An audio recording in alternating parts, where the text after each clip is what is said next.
تویز کی حقیقت اور اس کا شرعی حکم۔ السلام علیکم دوستو،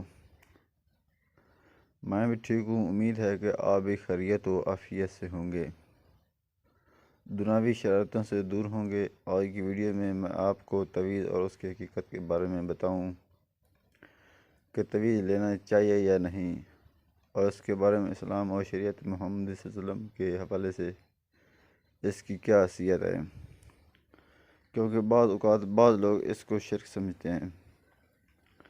اس لیے میں نے سمجھا کہ دوستوں کو مکمل آگاہ کرنے کی کوشش کی گئی ہے، ذرا غور سے سمجھیے گا۔ بعض مرتبہ یہ سوال اٹھتا ہے کہ تویز کا کیا حکم ہے اور دم و تویز میں کیا فرق ہے۔ یاد رکھیے کہ ان میں وہی فرق ہے جو کلام الہی اور کتاب اللہ میں ہے۔ کتاب اللہ کو لکھا جاتا ہے اور کلام اللہ کو پڑھا جاتا ہے۔ جس طرح ہم کلام اللہ کی عزت کرتے ہیں، ناپاک ہونے کی حالت میں اسے اپنی زبان پر نہیں لاتے۔ قرآن کریم کتاب کی صورت میں ہے تو اسے چھو بھی نہیں سکتے۔ اگر یہ لکھا ہوا قرآن واجب الاحترام نہ ہوتا تو آن حضرت صلی اللہ علیہ وسلم یہ نہ فرماتے کہ جب دشمن کے علاقے میں جاؤ تو لکھا ہوا قرآن وہاں نہ لے جاؤ، کہیں دشمن کے ہاتھ لگے اور اس کی بے حرمتی ہو جائے۔ علاج بالکلام دم سے ہو سکتا ہے تو لکھے ہوئے پاک اور طیب کلمات سے کیوں نہیں ہو سکتا؟ وہاں بھی اس میں تاثیر اذن الہی سے آتی ہے، اور تعویذ میں بھی حروف کلمات مؤخر بالذات نہیں، اثر اللہ تعالیٰ کی طرف سے آتا ہے جب وہ چاہے۔ تویز میں روحانی اثرات۔ حضرت عبداللہ بن عمر رضی اللہ عنہ کہتے ہیں کہ آن حضرت صلی اللہ علیہ وسلم نے فرمایا کہ جو شخص اپنے نیند میں گھبرا جائے اسے چاہیے کہ وہ یہ کلمات پڑھے: اعوذ بکلمات اللہ التامات من غضبہ وعقابہ ومن شر عبادہ ومن شر ھمزۃ الشیاطین وان یحضرون، تو وہ خواب اسے ہرگز نقصان نہ دے گا۔ آپ صلی اللہ علیہ وسلم آپ رضی اللہ عنہ سے پوتے کہتے تھے کہ حضرت عبداللہ رضی اللہ عنہ کی اولاد میں جو بالغ ہو جاتا تو آپ اسے کلمات سکھا دیتے، اور جو نابالغ ہوتا تو آپ اس کے گلے میں یہ دعا لٹکا دیتے تھے۔ اس سے معلوم ہوا کہ کلام پاک کا پڑھنا اور کلمات مبارکہ تویز لکھ کر بنانا اور اسے بدن سے باندھنا دونوں عمل جائز ہیں۔ اگر یہ عمل ناجائز ہوتا تو آن حضرت صلی اللہ علیہ وسلم کے جلیل القدر صحابی رضی اللہ عنہ کبھی بھی اپنے بچوں کے گلے میں تویز نہ ڈالتے۔ حضرت عبداللہ بن عمر رضی اللہ عنہ کے اس عمل سے یہ بات پتہ چلتا ہے کہ آپ بھی تویزات کے اثر کے قائل تھے۔ جب بھی تو آپ نے تویز لکھا اور اسے اپنے بچوں کے گلے میں ڈالا، یہ کلمات کوئی روحانی تاثیر نہ دیتے، نہ آپ ہی بتائیں صحابی رسول اکرم صلی اللہ علیہ وسلم کے ایسا عمل کرتے؟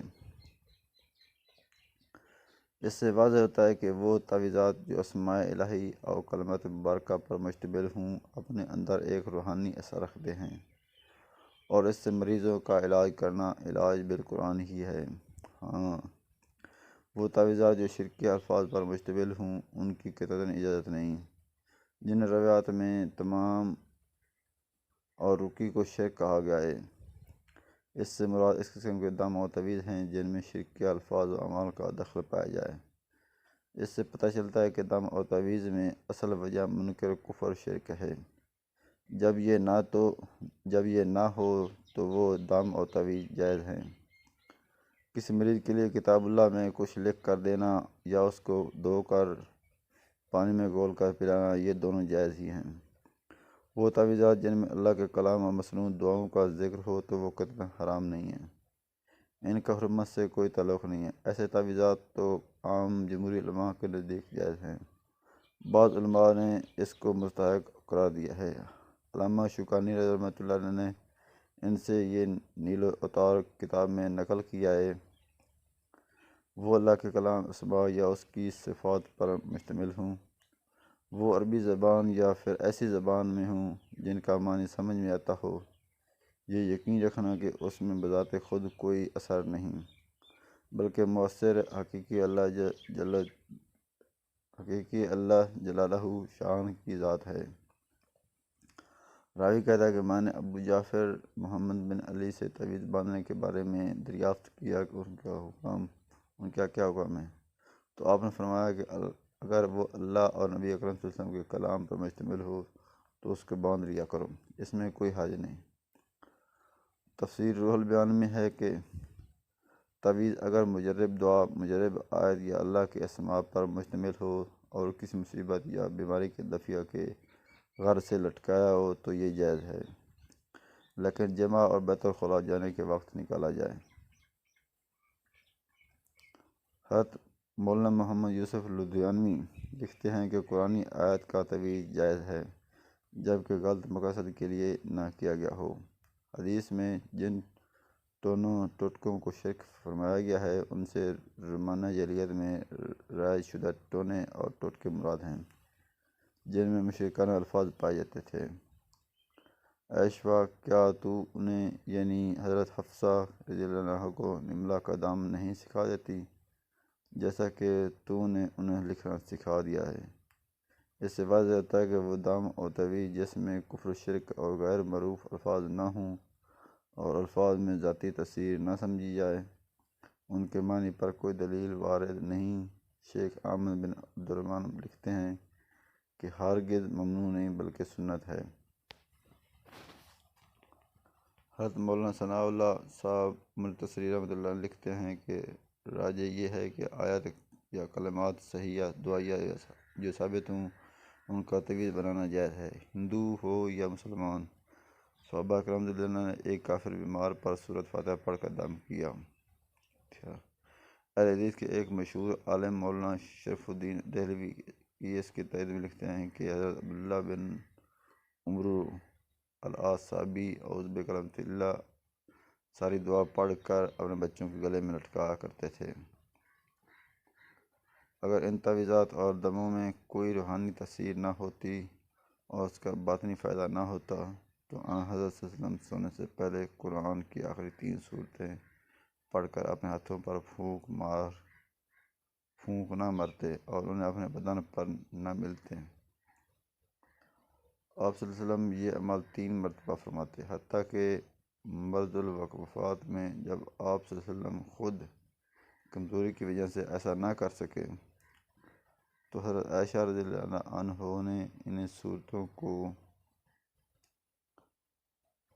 پڑھا اور آپ کے ہاتھوں پر پھونک لگائی اور پھر آپ صلی اللہ علیہ وسلم کے ہاتھوں کو آپ کے بدن پر مال لیا۔ ایک مرتبہ حضرت جبریل صلی اللہ علیہ وسلم بھی سامنے آئے، آپ صلی اللہ علیہ وسلم کو دم کیا تھا۔ حضرت صلی اللہ علیہ وسلم کا ان صورتوں کو پڑھ کر ہاتھوں پر دم کرنا اور پھر اپنے ہاتھوں سے پورے بدن کو ملنا اس بات کا پتہ دیتا ہے کہ ان آیات میں ضرور روحانی اثر ہے اور یہ شیطانی اثرات سے بچانے کا ایک خاص عمل ہے جو بظاہر نگاہوں سے مخفی ہوتا ہے، لیکن باطنی آنکھ والے ان کی تاثیر کھلے طور پر دیکھتے ہیں، اور پڑھنے کے ساتھ ہاتھ پھیرنا یہ بھی ہرگز منع نہیں ہے۔ یاد رہیے کہ دم اور تعویذ میں وہی فرق ہے جو کلام میں اور کتاب میں ہے، دونوں کا اپنا اپنا مقام ہے، دونوں کا اپنا اپنا احترام ہے، لیکن تعویذ کے سلسلے میں بعض فحش غلطیاں سرزد ہو جاتی ہیں جس کی بیخ کنی نہایت اہم ہے اور اس سے قطعی پرہیز اور کنارہ کشی اختیار کرنا بہت ہی ضروری ہے۔ بعض جہلوں نے لکھا ہے کہ مسلمان کی خیر خواہی کے لیے بوقت ضرورت شرکی الفاظ سے دم کرنا جائز ہے، سو یہ بالکل غلط ہے اور اس کا صحیحیت میں بالکل ثبوت نہیں ہے۔ اکثر عوام عملیات، تعویذات وغیرہ کو ایک زہری تدبیر سمجھ کر نہیں کرتے بلکہ اس کو سماوی اور ملکوتی چیز سمجھ کر کرتے ہیں۔ یہی وجہ ہے کہ تعویذ گنڈوں کے متعلق عوام کے عقائد نہایت برے ہیں، حالانکہ عملیات، تعویذات اور گنڈے وغیرہ بھی طبی دواؤں کی طرح ایک زہری سبب اور تدبیر ہے۔ بس جس طرح دوا سے کبھی فائدہ ہوتا ہے اور کبھی نہیں، اسی طرح تعویذ بھی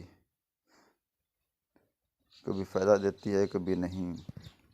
دوستو، میں نے مکمل آپ کو سمجھانے کی کوشش کی گئی ہے تاکہ کسی کو کوئی شکوہ نہ رہے۔ شکریہ۔ اگر آپ کو ہماری ویڈیو اچھی لگی تو ہمارے چینل کو لازمی سبسکرائب کریں، بیل نوٹیفیکیشن کو آن کر دیں۔ ملتے ہیں آئندہ ویڈیو میں، تب تک کے لیے دعاؤں میں یاد رکھنا میرے دوستو۔ شکریہ۔